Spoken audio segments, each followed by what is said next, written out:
Hi Capricorn, bagong taon, 2026. Ito na po ang inyong reading. Kuha lang tayo ng ilang guidance, advice, messages na marahil ay kailangan yung marinig. Ngayon, ano nga asahan nyo? Anong parating sa inyo? Anong advice, messages ang kailangan yung marinig? Capricorn 2026, unahin po natin, isa-isahin natin to ha, yung bawat sektor. Unahin natin ang usaping career and your finances. Buhay, trabaho, paggawa, buhay, karera.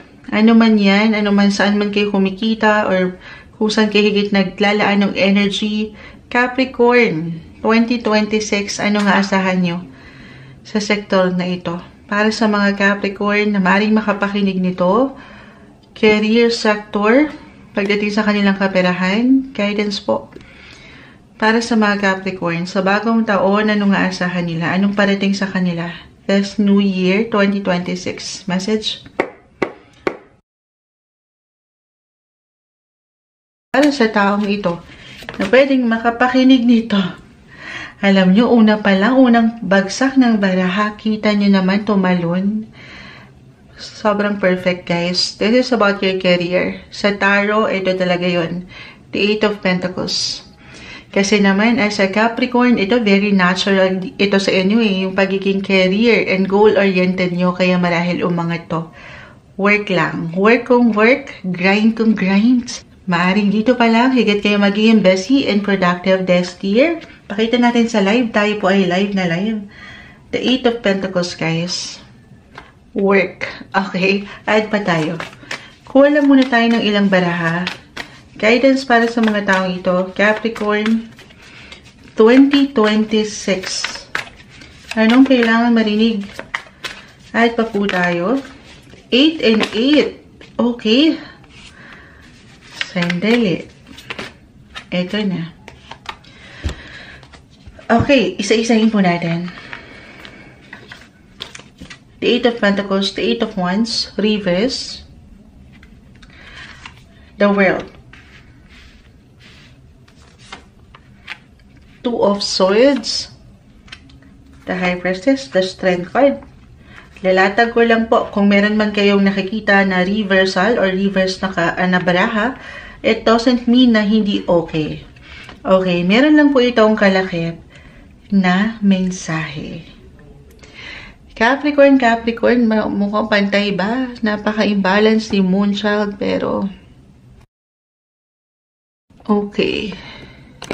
Okay, pagdating sa usaping ito, saan man, or ano man po ang inyong pinagkakakitaan, Capricorn, may mga bago akong nakikitang opportunity. The Ace of Cups, the Five of Cups is in reverse. Bagong opportunity, guys. Bagong trabaho, bagong kliyente, bagong proyekto, o bagong negosyo. Why not? Maganda po ang taong ito for business, Capricorn. Nakangiti lang si Moonchild. Dito pa lang kasi, tinapos na tayo. Ang ganda ng flow, although naka-reverse si Eight of Wands, wala namang perfect. Walang perfect. Hindi palaging smooth yung takbo, yung flow sa buhay karera, pero claim natin ha, na hindi kayo mawawalan, okay? Pero speaking of business muna tayo, especially po kung meron na po kayong existing business. The Six of Cups kasi ay narito eh. Ito ay maring kusang ihain ng universe para sa inyo, Capricorn, o ito po ay kusang aangat sa inyong mga sarili. Ganun lang naman ito. Okay, but I see partnership, business partnership. Another reminder po na hindi po isang financial advisor ang Moonchild. Ipapasok ko na to dito. Simpleng card reader lamang po tayo, pero halimbawa, para sa ilan po na merong gustong simulan na negosyo or any investment ngayong taon, pero parang nag-aalinlangan pa kayo with the Two of Swords. Dahil syempre kakailangan ninyo dito, guys, ng puhunan. Or sa mas practical po, merong kailangang pera. Ayan. Merong support, guys. The High Priestess, the Six of Cups. Merong suporta. Hindi kayo dito nag-iisa, Capricorn. Sobrang mag-a-apply ito guys astrologically.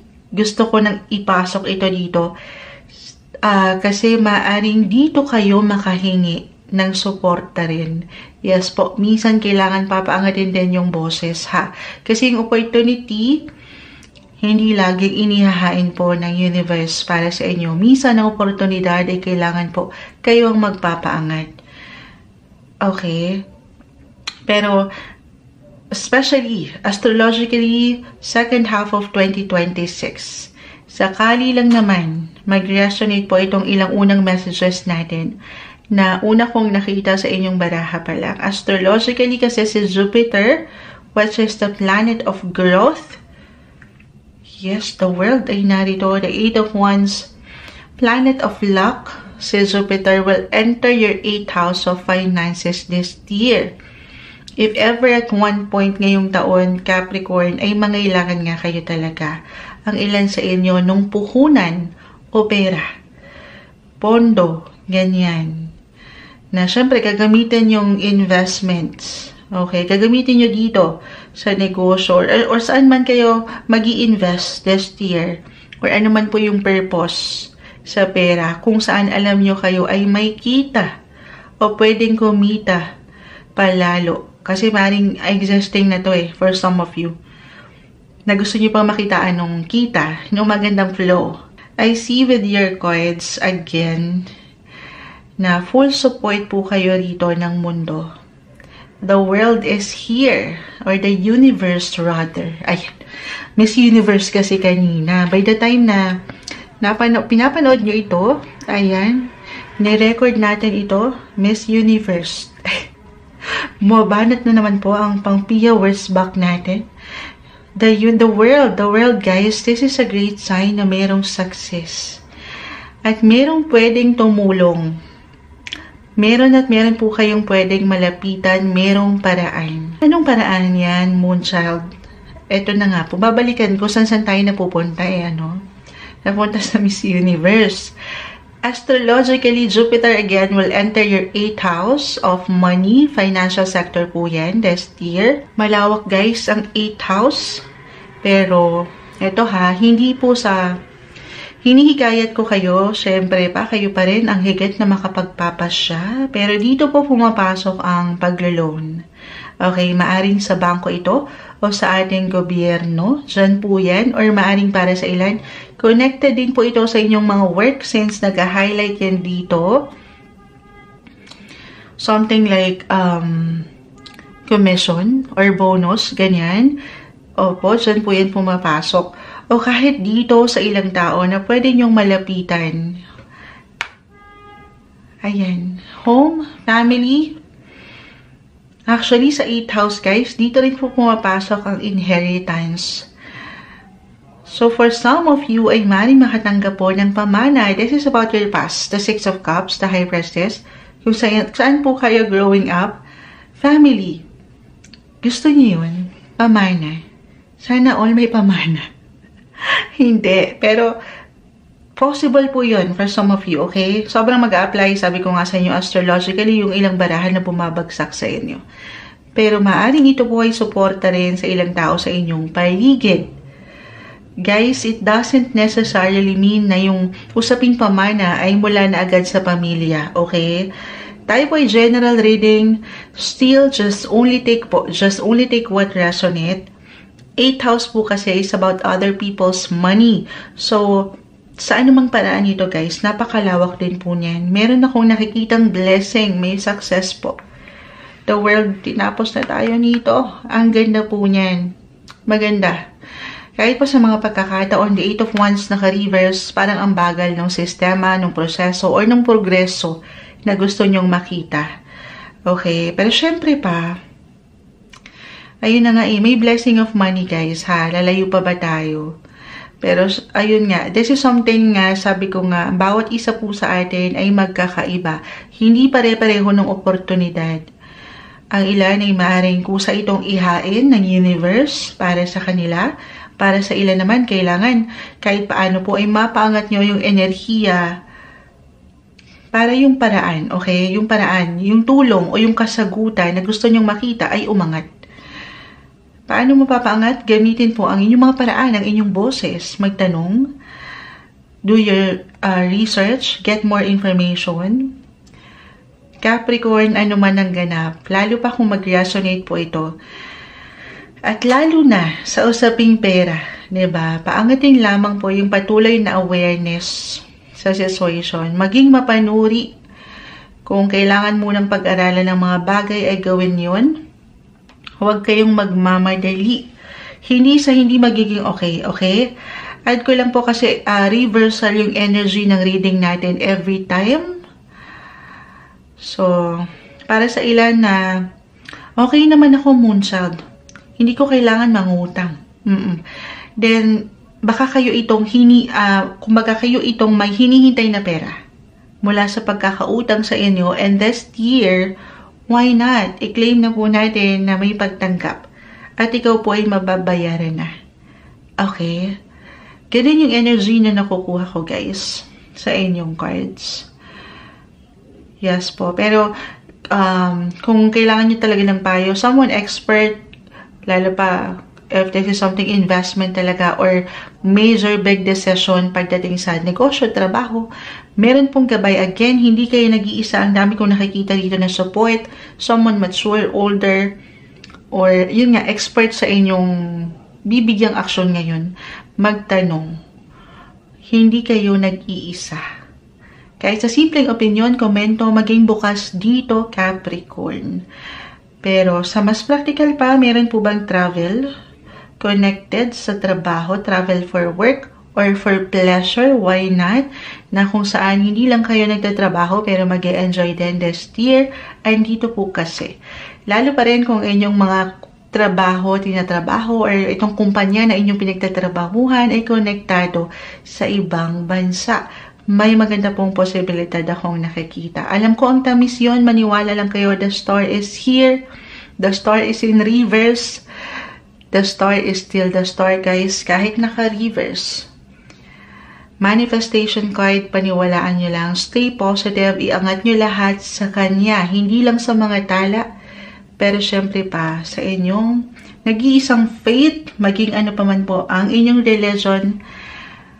Capricorn, pray lang natin, ha? Na kung ano yung mga wini-wish nyo, or nasa wish list nyo, kung ano yung goal nyo, una pa lang dito, unti-unti, isa-isa, one day, one step at a time, kalma.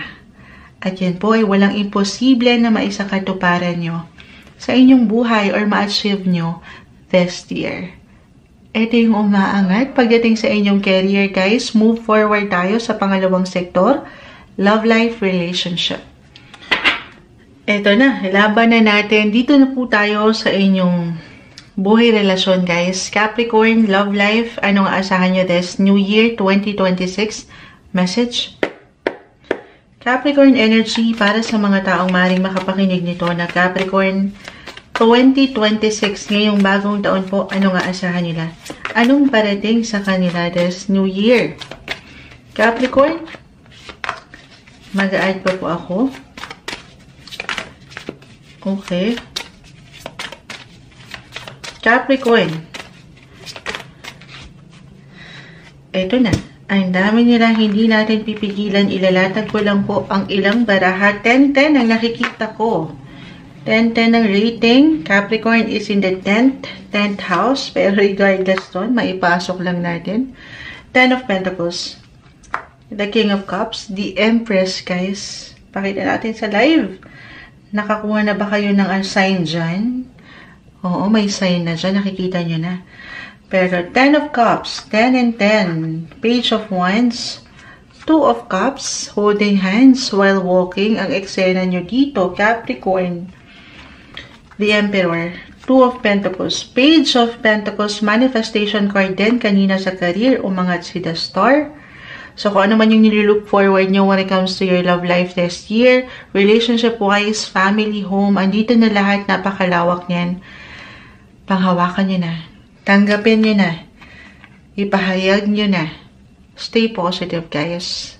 Walang imposible, narito po ang magagandang posibilidad, opportunity, para sa inyo this year, Capricorn. Okay, huminga muna si Moonshine. Hindi humihinga.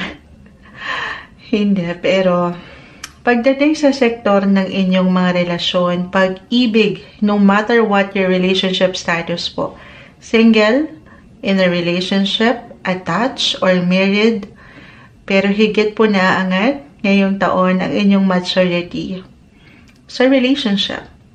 Kompleto ang aking nakikita, or may makukumpleto, the 10 of Cups, 10 and 10 ang rating guys, kahit naka-reverse si 10 of Cups, regardless. 10 and 10.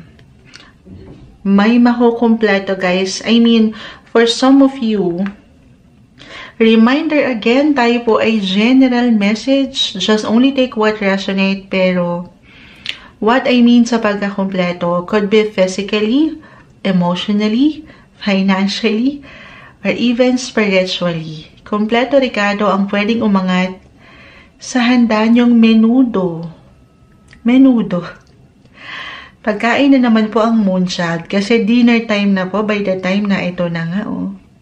Kung ano-ano na naiisip ni Moonshine. Huwag na yung pagkain ang itanong nyo, ha? Pero normal na yan kay Moonshine. Foodie kasi ang Moonshine. Foodie? Hindi. Pero ang tanong ay bakit may handa? Yun ang tanong. Para saan? Ito, diretso po. Kasi po, para sa ilan, ay maaring may maganap po. Anong magaganap? May maganap po na kasalan. Yes po. Ito na yun. 10 of Pentacles, 10 of Cups, guys, is a sign of celebration. Celebration. Family, home, couples in a relationship, ha? Of course, lalo na rin po kung pinagtibay na kayo ng panahon at ilang pagkakataon. Why not, Capricorn? Ay, ito, pati nakuha natin. Why not? Page of Wands. The 2 of Cups. Limitless. Unstoppable yung energy, guys. Napapangiti na lang si Moonshine kasi may handaan, may menudo pa. Charot. I-claim na ba natin yun? Ano na? Pero maaaring may magana po, ha, na proposal. Walang tamis, guys. Proposal, marriage proposal for some of you. Kahit sa simpleng pagpaplano ay maaaring umangat po kasi ito para sa inyo. Merong celebration, guys. Kung hindi man para sa ilan, okay, ay kung hindi man ito para sa inyo, okay, maaaring so reversal tayo every time. Andito po ang home and family. Maaaring isa sa miyembro ito ng pamilya. Or kung hindi man talaga para sa inyo yung message, kumbaga, wala namang ganun ka celebration, Moonshine. Sa inyong paraan, guys, ha? Kasi ang bawat isa pa rin po ay magkakaiba. Pero maaring pipiliin nyo na po ang lumagay sa tahimik. This is for some of you couples in a relationship. Okay? Single, maya-maya na tayo single, ha? Pero maaring mag-decide ng ilan sa inyo na magsama na po sa iisang bubong at makabuo na kayo ng pamilya. Again, 10-10 ang rating, guys. This is about home, family, celebration. Yung pagiging ready, pakita natin sa live. 10 of Cups, 10 of Pentacles. Oo. Paano na? Ay. So, ang ganda. Kasi nga po, as I've mentioned, yung maturity at yung pagiging ready ang umaangat or maaring umangat po this year para sa inyo. And speaking of being ready, sige, para naman tayo sa mga single Capricorn, ito na. Ready. Kung ready naman na kayo to mingle, single Capricorn, at present na, kung dito natin i-relate, present na yung maturity para sa inyo, guys. Baka ito na yung pinaka-message. Baka ito na yung pinaka-advice, single Capricorn. Alin yun, Moonchild? Hindi na kayo magsisettle, guys, sa isang relasyon o tao na hindi balanse. I mean, Saan? Doon, hindi balanse. Saan? Siyempre sa nararamdaman nyo. Dapat mutual.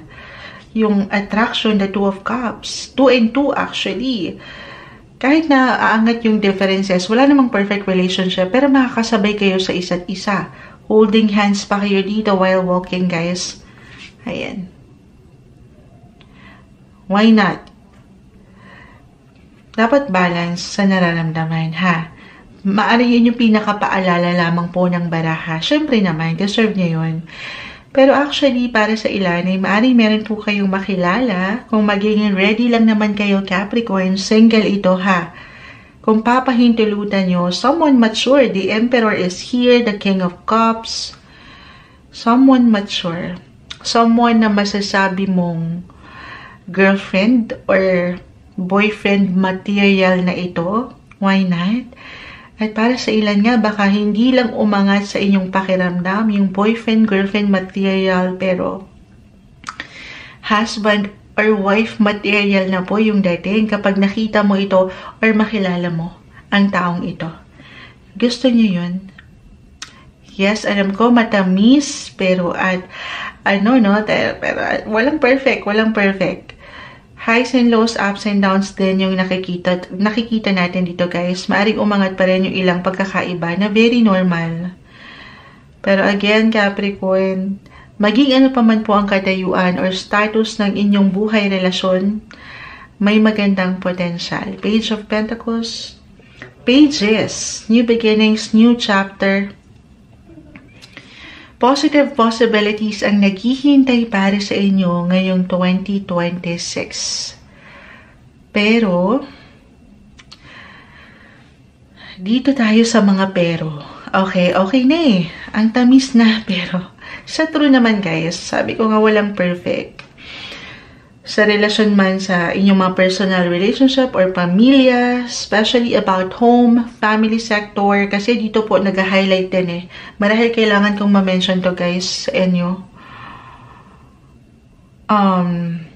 Hindi maiiwasan ang pagkakaroon ng tensyon, disagreements, conflict, ano? Patawarin, nabubulol na po ang moonshot. Mukhang kailangan mag-water, pero ilalaban natin ito, yung conflict sa isang situation, especially po pagdating sa home, kung meron na kayong sariling pamilya. Ayan, hindi ganon kadaling sitwasyon na panghawakan minsan ang pwedeng umangat at one point this year.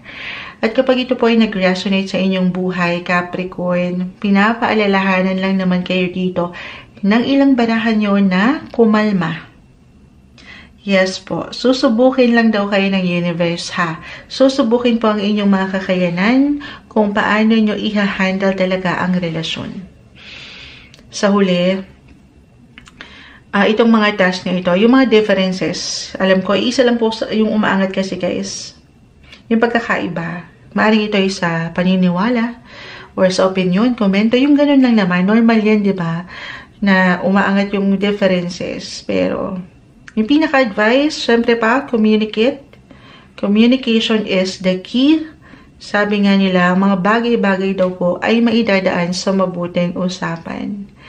There are always ups and downs sa buhay, lalo na sa sektor na ito ng relasyon. Okay, stay positive lang po. Stay optimistic about your love life. Move forward tayo. Gusto ko na i-share sana ito. Itong nakikita natin. Pero ipapasok ko ito sa inyong mga buhay. Kalusugan. The Empress card. Move forward tayo, ha. Kita nyo, merong growth. Pero kung sa relasyon, again, nag-grow, nag-glow, nag-go. Go, glow, grow foods. Diba? Food na naman. Go, glow, grow foods. Natatandaan nyo ba yun? Yung elementary days? Pero, nag-grow ha. May growth po sa relationship. Pero baka mag-grow. Merong mag-add up po sa inyong pamilya. Merong magbubuntis. Positive kasi yung nakikita ni Moonchild. Kita nyo? Pasok na to sa medical advice. Hindi po isang medical advisor si Moonchild. Simpleng card reader lang po tayo. Pero mag-a-adapt na ako ng ilang messages pa bukod sa maaring merong mag-positive. Kung hindi to mismo sa inyo, guys, maaring ito po ay sa isang miyembro ng pamilya since ito pa rin ang nag-highlight dito sa inyo. Let's move forward. Usaping kalusugan, health sector, Capricorn. Usaping kalusugan, Capricorn, anong kailangan yung marinig? Add lang tayo ha. Bukod sa merong growth, ayan. We'll see Capricorn 2026, Capricorn energy po. Para sa mga taong maaring makapakinig nito, anong kanilang aasahan sa kanilang kalusugan? Guidance? Capricorn, message po para sa kanila. Okay. Add lang tayo. Okay. The Devil. Hindi kailangan tatakutan o laliman. Actually, this is a Capricorn sign, guys. Kayo to. Hindi nyo kailangan just because the devil, ha. Naka-reverse. Ang the devil card, kaya marahil sa inyo tong sign. Kasi nga, kayong Capricorn, hindi natin generalize, pero very dedicated kayo sa anumang sektor ng buhay. Pamilya, trabaho, all out kayo. Okay, andyan yung focus. Andyan yung mga puso nyo. Na minsan, may tendency ng pagkakulang or pagkasobra. Dalawa lang naman yan. Yes po. Oo. Hindi kailangan laliman. This is the devil card. Reverse. Kalusugan tayo guys ha. 3 of Wands, the Fool.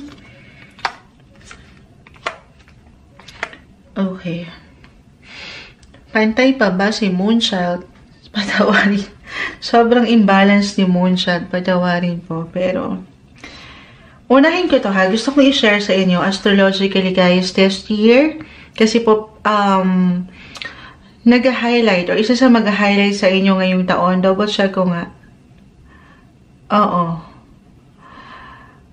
Ang naiiwan ni Moonchild, minsan nag-share ako, alam ko, astrologically. Ito lamang po yung ilang kakarampot na kaalaman ni Moonchild, okay? Ang ilang galawan po sa planeta sa astrolohiya, umiikot-ikot yan guys ha. Nothing is yet set in stone, ganun din yan. Everything is temporary, naglilipat-lipat sila, nag-iiba ng energy. Pero this year, isa sa mag-highlight sa inyo, ay ang inyong mga 6th house. 6th and 8th house. 6th house po kasi, dito sinisilip natin din ito, dyan po pumapasok ang health sector. Health sector po ang 6th house. And sa 8, connected din po ito sa inyong mga kalusugan eh.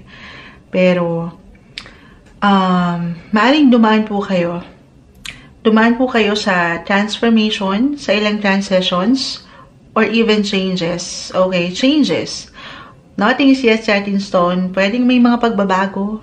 Physically, mentally, or even spiritually, guys. Yes, umangat si 10 na naman ako. Si the devil at the page of wands, connected ito spiritually. Sa inyong spiritual path. Alam ko kalusugan tayo, pero may hugot ang ilang messages. Okay. May pagkamalalim eh. And sobrang magkoconnect din ito sa aking nakikita astrologically. May pagkamalalim and mysterious 8th house. The devil is here. Maring ito po ay kahit sa simpleng pakiramdam. Pero may pagbabago kayong pwedeng maramdaman po sa inyong mga sarili. This year, Capricorn. And it could be unexpected, guys. Sudden. O sa mga pagkakataon na hindi nyo inaasahan. Na hindi nyo kailangang laliman or katakutan. Okay? Guidance lamang po ito. Pero, the 10 of Swords, Page of Wands, the Devil, all are in reverse, guys. I feel with your cards na merong freedom. Meron akong paglaya na nakikita. Alam ko, kalusugan, pero parang humuhugot tayo. Yung freedom o kalayaan na para bang you're out with the old version ng inyong mga sarili. At andito na kayo. Papasok kayo sa mga new version. New version 2.0 ng Capricorn ngayong taon. Kalusugan, pero may paglaya. Ano yan? Moonchild. Ito po kasi ay maaring kusan yung maramdaman again or a message na kailangang marinig na kailangan yung mapaangat sa inyong mga sarili. Pero why not? Maaring kasi po, the devil, iisa lang yung nakukuha ko guys. Ayan. Medyo na-overwhelm si Moonchild. Iisa lang yung iniiwan ng baraha pag let go, pag release. Maaring makalaya na kayo from certain addictions or bad habits. The devil is here, guys. The 5 of Pentacles, 10 of Swords, I see healing. Bad habits. Ayan, bad habits na hindi, of course, healthy para sa inyo. Ito yan. Yung ilang negativity, negative energy, unhealthy options. Ganun lang naman si the devil, ha? Pakita natin sa live.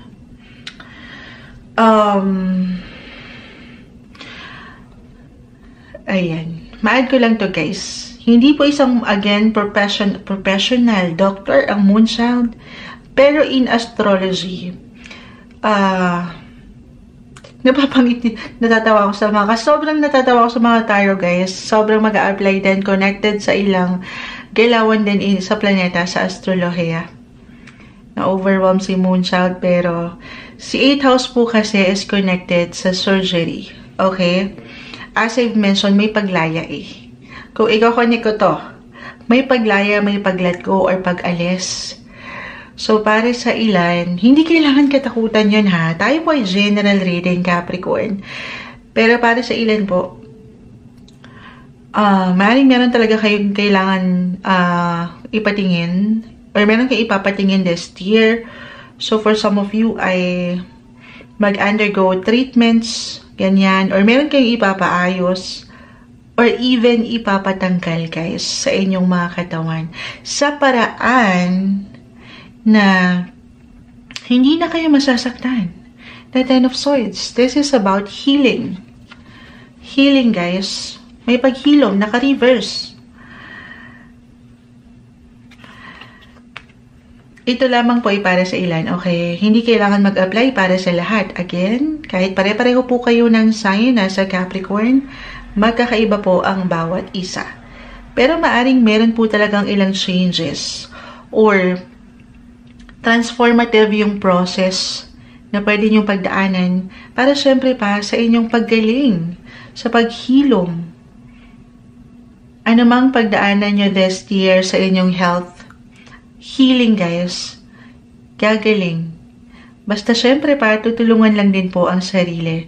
Always listen to your body, guys. Sa part na yan, kayo po ang higit na makapagsasabi. At papaangatin din po ang boses. Okay? The 3 of Wands ay narito. The Fool. Yes. Go with the flow yung energy din. Kasi mayroon akong tendency na para sa ilan, baka baliwalain po yung pakiramdam. Bibigyan nyo ng limits, restrictions, ang inyong mga sarili. Or baka sarili ninyo. Or itago nyo lang ito at hindi kayo maging bukas. Again, guys, physically, mentally, emotionally. Remind yourself, Capricorn, na hindi ka po dito nag-iisa. Okay? Hindi kayo nag-iisa. Pero overall, Capricorn, anumang kaharapin nyo this year, una't huli, lagi nyo lamang daw po tatandaan na meron kayong gabay. No matter what your religion. Again, umaangat din po pagdating sa inyong spirituality dito. May hugot, ano man ang inyong faith or religion or spiritual connection. Ano mang hamon po sa alinmang sektor ng buhay ang inyong kaharapin this year, ups and downs, highs and lows, positive or negative, pagtanggap at pasasalamat. I see success, guys, kahit sa health to, lalo pa kung papaangatin nyo rin ha, kung tututukan nyo ito at hindi nyo babaliwalain. Patuloy na dasal lang po. Alam natin na very powerful ang prayer, guys. Dasal lang tayo. Iangat nyo lahat sa Kanya at hindi niya kayo pababayaan. Ito yung umaangat na guidance, advice, messages para sa inyo ngayong bagong taon, 2026, Capricorn.